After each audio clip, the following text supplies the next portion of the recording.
everybody. Welcome to today's edition of the 1Mby1M podcast. I'm here with Ashwini Anburajan, 22X Fund, and we're looking forward to getting to know you, Ashwini, and the activities of the 22X Fund. Thank you. So why don't we start by hearing a little bit about yourself as well as the fund. What is your investing focus? How big is the fund? What size investments do you like to make? Sure. So just a little bit about me. I'm a serial entrepreneur. 22X Fund is really, I would say, my third company, and I am one of 10 co-founders of it. Okay. And just my background briefly is I was a journalist. I worked for NBC News, covered politics, and then went to business school and came out and started working for BuzzFeed, which you would have never heard of when I started there, and ended up building a data network that tracked the reading habits of over 500 million people, built an ad network on top of it. A lot of the stuff that you're seeing in the news is something that I definitely, in those areas, worked in, kind of social demographics, personality types, targeting, et cetera. And went on to build a company called Open Up, which helped consumers access and sell their data directly to brands. And that ad tech became an ad tech company that does a lot of ad targeting. It's still running and is actually part of 22X Fund. So what 22X Fund is very unusual in the market, and it speaks to the disruption that blockchain is having globally, but especially in the financial markets overall. 22X is a portfolio of startups, essentially a startup index of 30 fast growth companies that have tokenized their equity. What I mean by that is that the fund holds 10% equity across all 30 companies, and that those are backed by tokens or, cryptocurrency that can be traded on the market. So it's the very first time that investors can put money into a portfolio of pre-vetted startups rather than just giving money to VCs and having them select companies, and then also allowing those investors to get returns that lack all the fees, et cetera, that come with venture capital. It allows you to invest at a lower amount, and it allows you to get up to 2x higher returns because we're eliminating the venture capital fee structure. The way that 22X started was that I was accelerator last summer, along with 30 other companies who were all part of the summer 2017 batch. We were batch 22, actually. And we saw what was happening in the cryptocurrency market versus the venture capital market. The venture capital market for early stage companies was shrinking, while the ICO market was growing rapidly, and there was an announcement made last summer in July that ICOs had put more money into early stage companies than actually venture capital had. And as founders who are naturally disruptive, innovative, we sort of looked at each other and said we'd be foolish not to pursue this because this is actually where the market is moving.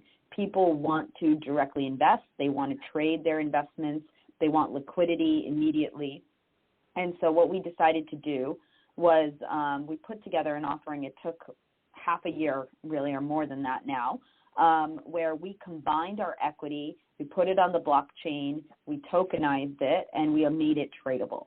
So 22X is a really unusual experiment. It is meant to disrupt early stage venture capital, and it's actually the first time that founders have come together in a collaborative fashion, cooperatively, to take control of their own funding process, and rather than just fund one company, fund all 30 at the same time. And how does it work? How many investors are investing in 22X across the 30 portfolio companies? So essentially, when you buy tokens, or cryptocurrency in 22X coins, you are receiving up to 10% equity across, the tokens represent up to 10% equity across all 30 companies.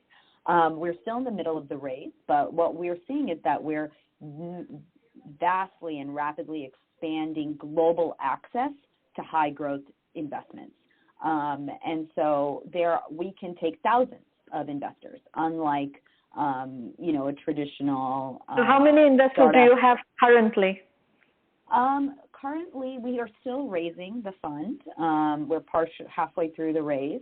We're raising $35 million, and we have over 2,500 investors on our, sort of who've come through our process right now, and we'll probably net out, probably I would say with actual investors putting money in, I expect a few thousand. And what is the denomination that each of these investors tend to put in?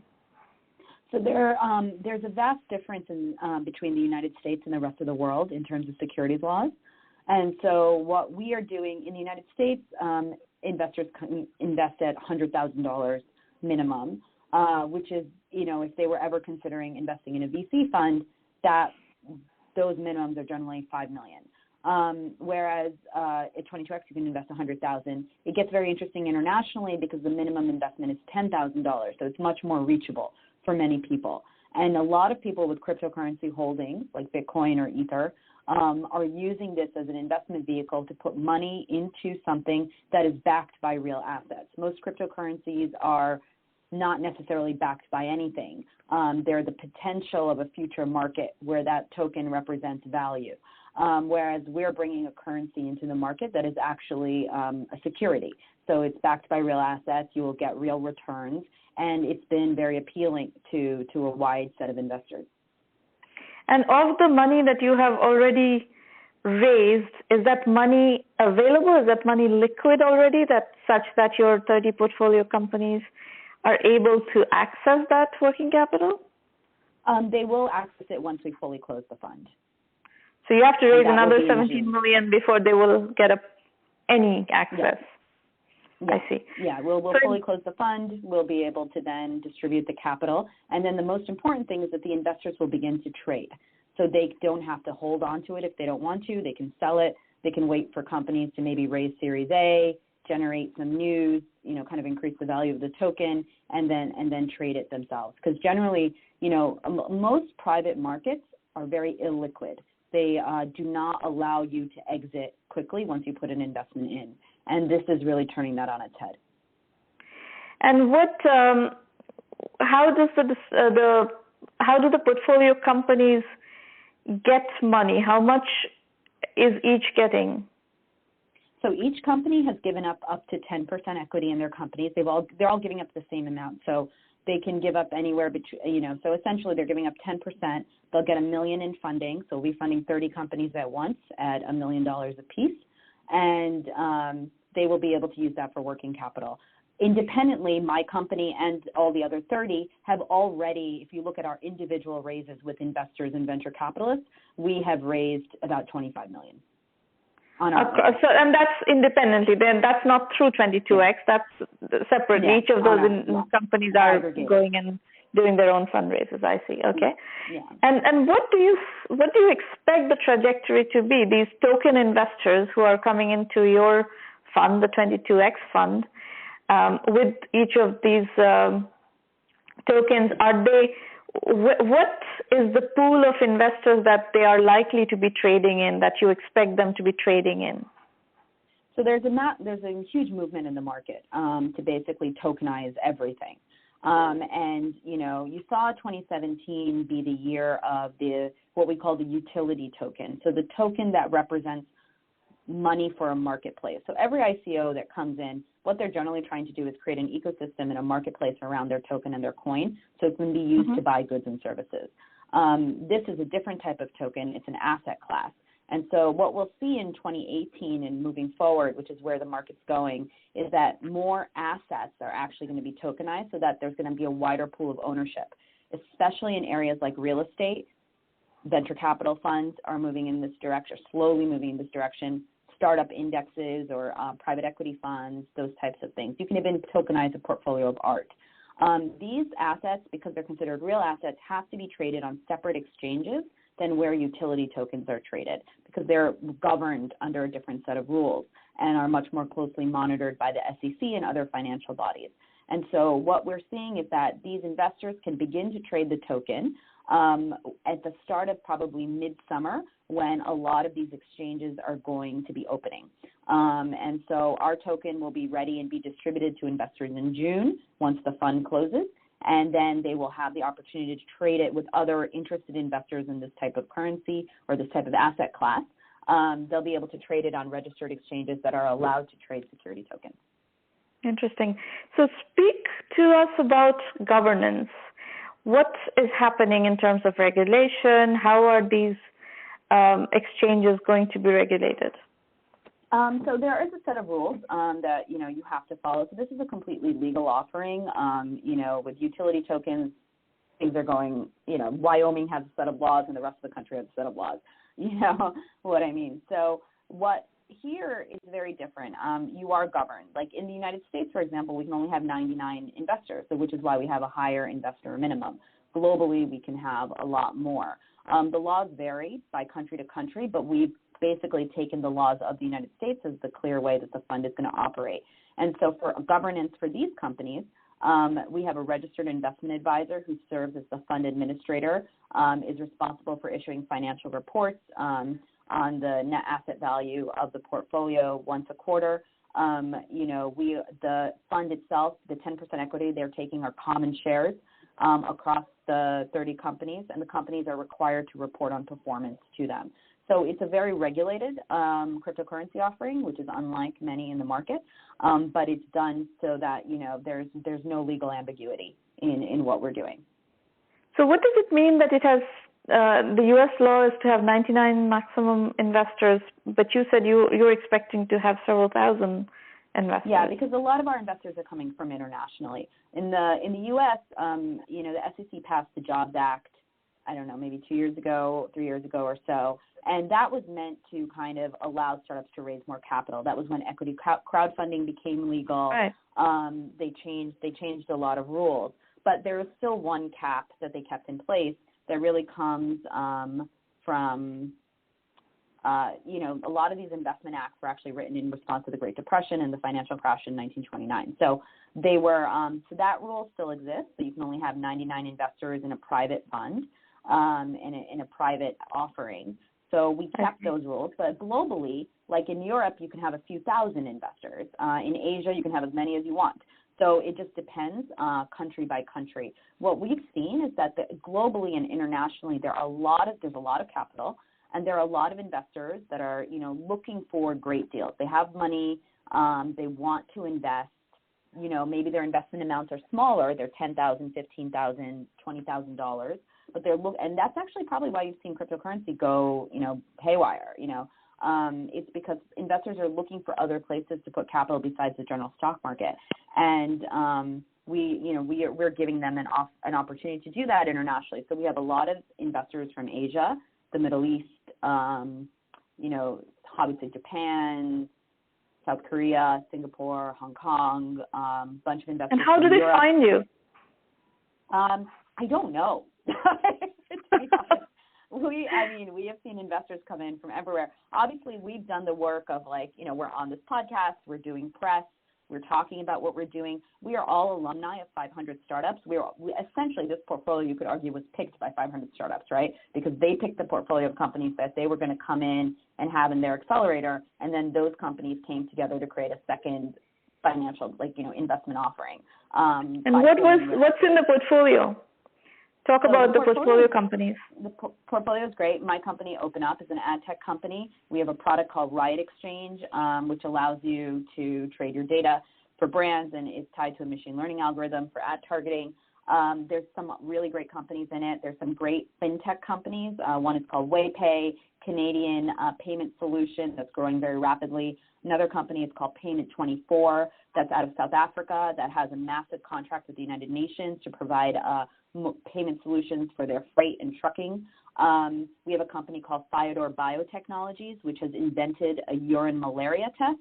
So the first time that you can essentially, it's like taking a pregnancy test, except it's for malaria. You pee on a stick and you find out if you have malaria within 15 minutes. There are companies, there's a company called Public Goods, for example, that's trying to be the next Procter & Gamble by eliminating all the branding out of consumer packaged goods and letting people buy it on a subscription basis. So there's insurance, lots of fintech, a lot of data companies, and then some companies in the marketing space, 3 or 4 blockchain companies as well, and then a few companies in the trucking and freight logistics industry. And of these portfolio companies, could you talk about the external funding that they have raised outside of your pool, whether it's angel or VC or whatever? Yeah, so the companies have raised, in total, we've all raised. No, I don't want to have totals. I want to know company by company, which is the, we can't. If you were an investor, we could share some of that with you, but, it ranges from company to company. Companies have raised anywhere between $300,000 to $3 million. And is any venture capital fund part of this process? Yes. Who is that? We have there's several venture, I can't name them off the top of my head. If you go to our website at 22xfund.com, you can see a list of who the different venture capital funds, strategic funds, city and state governments, angel investors that have put money in. That's interesting that you don't know off the top of your head. That's kind of like a big validation point, isn't it? That venture capital funds are willing to work with your model. BMW Ventures is an investor. 3F Capital is an investor. There's a variety. Is any Silicon Valley investor, any of the regular Silicon Valley investors part of this? Or how do you define regular Silicon Valley investor? Yeah, any of the big names in Silicon Valley. I don't know what that means exactly, but I know one company has Tim Draper as an investor. Has Tim Draper as investor? Draper for Jurvetson or Tim Draper personally? DFJ. I think DFJ is an investor. DFJ, okay. All right. I guess the question that I'm trying to get at, and you will appreciate that from your journalistic background, is that what level of validation does this have, or what level of adoption does it have from the existing financing community? Well, I don't think that the goal is, that's the whole point of blockchain. It's not about validation from the existing financial community. The validation is really the fact that you have 30 companies that have come together to create an offering that's a new asset class that is being tokenized and is going to raise $35 million in capital. Well, that's not true. You're saying that you're only putting in 10%. All these companies have to go out right now. They haven't got a penny yet, so they have to keep growing and they have to raise money outside. So you do need validation from the external community. We're getting that validation. Where the crypto. That was my question. Are you getting that validation? Whom are you getting that validation from? I don't think we need to get this heated. Why not? It's a podcast, for God's sake. Go ahead. When you look at crypto investors, right, this is an interesting model because I think it's very relevant to where the industry is. Venture capital funds, they're traditional investors are large institutions, pension funds, things like that. Overall, the crypto community has grown so much. You're breaking away. Your line has suddenly started breaking up.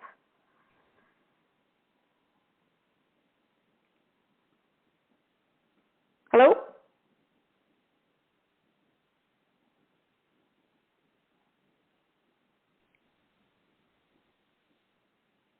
Hello? Hello? Yeah. Hello? Yes, you went cold for a while. Go ahead. Not sure what happened there. So essentially, when you think about what's happening with the crypto market, and the reason it's exploded in this way is that it represents an entirely different class of investors.